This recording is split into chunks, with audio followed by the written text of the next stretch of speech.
There's a ghost on your back, Auntie, said my 5-year-old daughter, pointing at my sister-in-law. We were busy preparing for my mother's memorial service when my daughter said this, and we were all surprised. It's the time of year when our ancestors come back, My brother said casually with a laugh. In contrast, my sister-in-law turned red and raised her voice. Don't say things like that. Surprised by her sudden anger, I stopped cooking. However, my daughter continued. but that ghost. At this, my sister-in-law suddenly started trembling and turned pale. We were puzzled by her reaction, but later, we learned the shocking reason behind it. After getting a job, I moved to a city and met my husband at work. We got married when I was 28, and later, we had our daughter, Mia, and lived happily. Mia actually has a sixth sense, but it's a secret between her and me. Once, when a friend of mine came over, Mia said, There's a man on your back. and scared her. To prevent young Mia from being looked at strangely by others, I made a promise with her. Let's talk about ghosts only with Mommy. We lived our daily lives with this promise. Unlike me, my brother, who is 3 years older, chose to work locally. He got married 7 years ago, had a son, and lived with our mother in our family home. Since I live far away and can't visit often, I was grateful to my brother and his wife, Sophia, for living with our mother. However, I noticed a bit of tension between my sister-in-law and my mother whenever I returned home once or twice a year. I casually mentioned it to my brother, but he seemed completely unaware of the delicate relationship between his wife and our mother. One year during summer holiday, my brother's family, my mother, and my family gathered for a barbecue in the spacious backyard. The pizza oven and barbecue area, which my father had built by hand before he passed away, were often used for gatherings with friends and family. As the barbecue food was nearly done, I suggested a family trip to my mother. She looked a bit tired, and I wanted her to refresh herself. Hey, why don't we all go on a trip during the 3-day weekend in October? I heard there's a highly rated hotel with delicious buffet meals and a spa, I said, pulling a hotel brochure out of my bag and showing it to my mother. The brochure featured photos of open-air baths and relaxing stone saunas. Wow, that sounds wonderful. It's been so long since I've been on a trip. My mother said, her eyes sparkling as she looked at the brochure.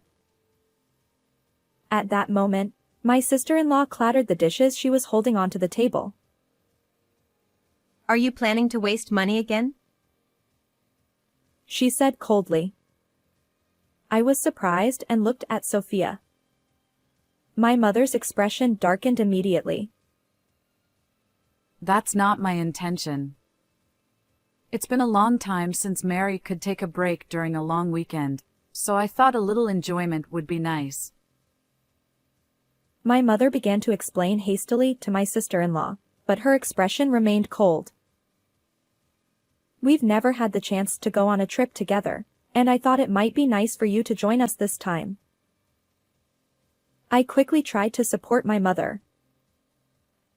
There's no way we can afford such an expensive hotel, right? You need to consider our household budget. Or is Mary going to pay for everything? She said, looking at me without a smile. I couldn't say anything in response, and my mother fell silent, looking down. Well, our son is starting elementary school next year, so we have a lot of expenses. My brother, who had been listening to the exchange, said in a leisurely tone, trying to help, but the atmosphere remained heavy. After that, there was hardly any conversation, and as we quietly cleaned up, only the sound of cicadas echoed in the evening twilight. In February of the following year, while I was eagerly packing clothes into my suitcase, I suddenly received the news that my mother had passed away. My husband and I were busy with work and couldn't return home during the New Year holidays, so we were preparing for a late visit. My mother, who had no particular illnesses and prided herself on her health, was gone. What on earth happened? In my shock and sorrow, I immediately contacted my brother and learned that she had drowned in the bath. I had heard that many elderly people collapse in the bathroom due to sudden changes in blood pressure caused by the temperature difference between the room and the bathwater. However, I never imagined it would happen to my mother. She had been so happy when I suggested the trip. Tears welled up as I regretted not taking her to the trip, even if it was just her. The funeral was held quietly, but during the service, my daughter looked at me a few times as if she wanted to say something. However, I was too overwhelmed with grief and confusion to pay attention. That summer, I returned home for my mother's memorial service. There was a lot to do, and time flew by as my brother, sister-in-law, and I were busy with preparations. Relatives gathered one after another, and the house was bustling. My daughter, who had been quietly reading a book with my brother's son, suddenly stood up and pointed at my sister-in-law. There's a ghost on your back. The adults around her paused for a moment and looked at her, but soon resumed their tasks, laughing and saying, "Maybe children can see things we can't," and that could be true. It's the time of year when our ancestors come back. My brother said with a relaxed laugh, patting my daughter's head. However, Sophia, who had been pointed at, turned red and started to get angry. Don't say things like that. She snapped. Mia, who had been suddenly scolded, looked up at her in surprise. But that ghost is Grandma. My daughter continued.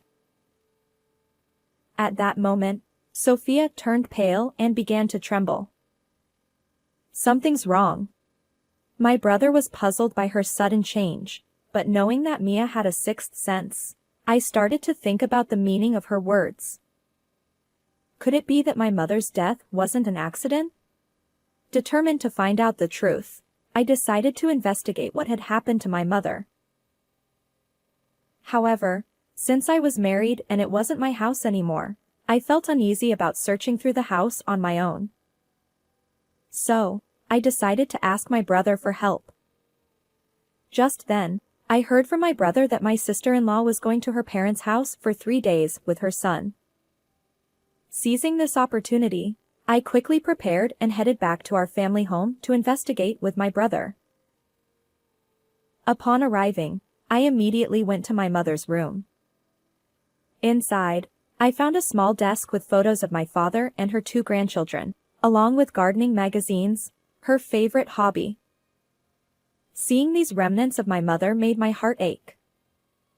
However, I took a deep breath and reminded myself that this was not the time for sentimentality. I started by opening the drawers of the dresser that my mother had brought with her when she got married, from the top down. There were only a few clothes, untouched since her passing. When I reached into the back of the bottom drawer, I felt something hard. What is this? What I touched was a small notebook, which turned out to be my mother's diary.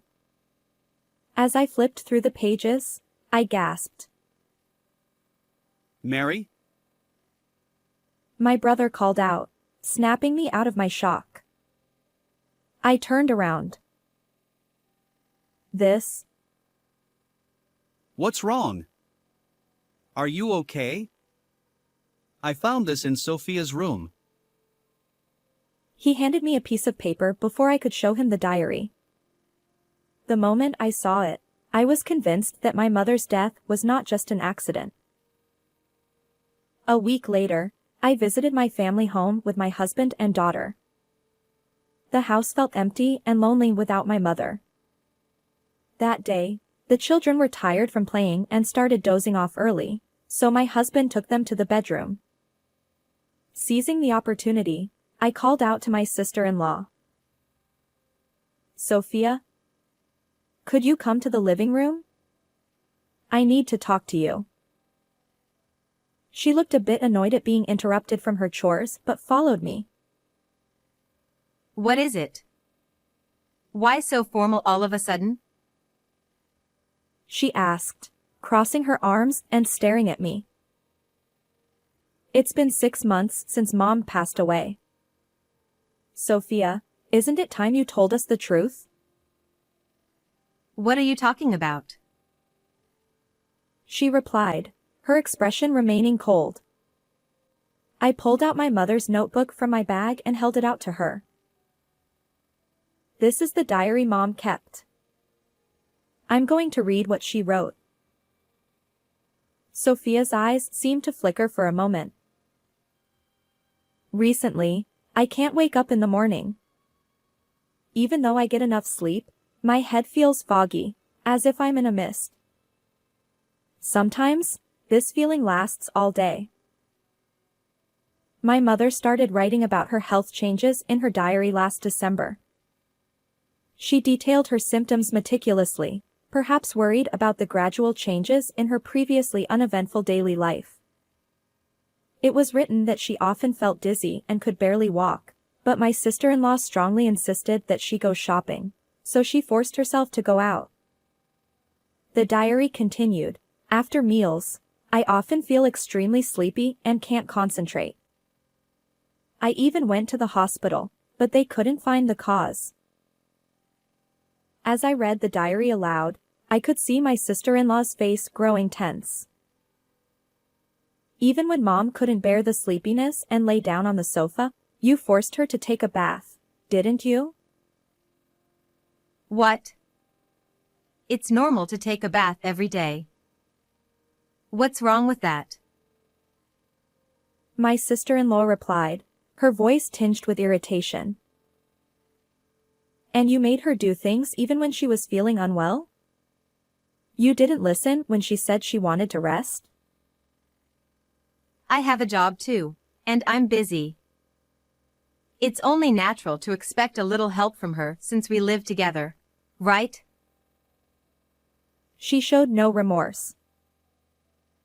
And how do you know that what's written in that notebook is true? Maybe she wrote lies to make me look bad. She added with a faint smile, as if suggesting I was making it all up. Seeing her reaction, I pulled out my final trump card. Then what is this? I thrust a crumpled prescription in front of her. This was what my brother had found in Sophia's room. Were you trying to make it look like an accident by giving Mom a large dose of this medication that induces drowsiness? The symptoms of sleepiness and dizziness are caused by taking a large amount of this drug. Stop making accusations. This is my medication. She turned away with a huff, trying to dismiss my claims. Just as my anger was about to reach its peak, the door suddenly opened with a clatter, and we all turned to look. Standing there was my daughter, who was supposed to be in the bedroom. Grandma on your back is angry. She pointed at Sophia just like she did during the memorial service. Sophia turned pale instantly. Stop it. There's no such thing. Sophia snapped. But she said it during the memorial service too. She said you killed her. My daughter retorted, undeterred by Sophia's outburst. What Mia is saying is true. I kept quiet to avoid scaring anyone, but my daughter can see spirits. I said, rushing to Mia and placing a hand on her shoulder with a smile. Thank you. Grandma is surely grateful that you had the courage to tell us. I said, encouraging my daughter to return to the bedroom. She nodded and I closed the door. Sophia muttered to herself. That can't be. But. Why did you harm my mom? It wasn't me. She snapped, glaring at me. At this point, my brother, who had been silent until now, spoke up. I want you to tell the truth. If we test Mom's blood, we can see if it matches the medication from that prescription. How are you going to get blood from someone who's already been cremated? Are you stupid? She scoffed. She laughed dismissively, but in reality, blood had been taken from my mother's body to investigate the cause of her death. Hearing this, Sophia realized she couldn't escape and confessed. I've had enough of this rural life. No stylish shops, no cafes. I'm fed up. I wanted to sell this house and use the money to move back to the city, She said, avoiding our eyes. Finally, she admitted. I wanted her to leave as much of her assets as possible. That's all there is to it. She said with a defiant expression. I was stunned by her words. So you took Mom's life? You took a family member's life for something like that?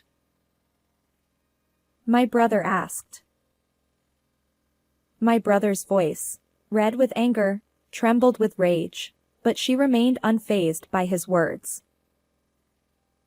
I thought this house and the large garden would fetch a good price if sold. But she said she never wanted to leave this place until she died, so I had no other choice. Knowing how much my mother cherished this house, I couldn't believe my sister-in-law's cold words. This house is filled with not just our memories, but also our parents' love. Don't talk about selling it so easily. You need to face your crime and reflect on it. I reached for the phone to call the police. Seeing my actions, Sophia's face turned pale, and she suddenly changed her attitude, clinging to me. Wait, don't call the police. In this rural area, rumors will spread quickly. Please, don't do this. She pleaded. But I shook off her hand and looked at her sharply. I will never forgive you for taking my mom's life for your own greed. Realizing the gravity of her actions, she finally slumped in defeat. She stood motionless, even as the sound of police sirens approached. She was taken away by the police and later confessed to her crime, spending a long time behind bars. My brother divorced Sophia and received a lump sum of $150,000 from her property settlement, which included alimony and child support for their son. He said he wants to create new memories with his child in the house our parents left us. 3 months have passed since then, and today is the monthly anniversary of my mother's death. I sat on the porch of our family home, watching my daughter and my brother's son play with a ball in the yard. Hey, we're ready to go to the grave. My brother called from the parking lot. The 2 kids cheerfully replied, okay, and we all got into the car and headed to the cemetery where my mother rests. When we arrived at the grave, my daughter said, I think I heard someone's voice. looking around curiously. It might be Grandma. Mia nodded and smiled happily. At that moment, an unseasonably gentle and warm breeze brushed my cheek. It felt just like the warmth of my mother that I remembered from my childhood. How did you like this story? Don't forget to subscribe to the channel. See you in the next video.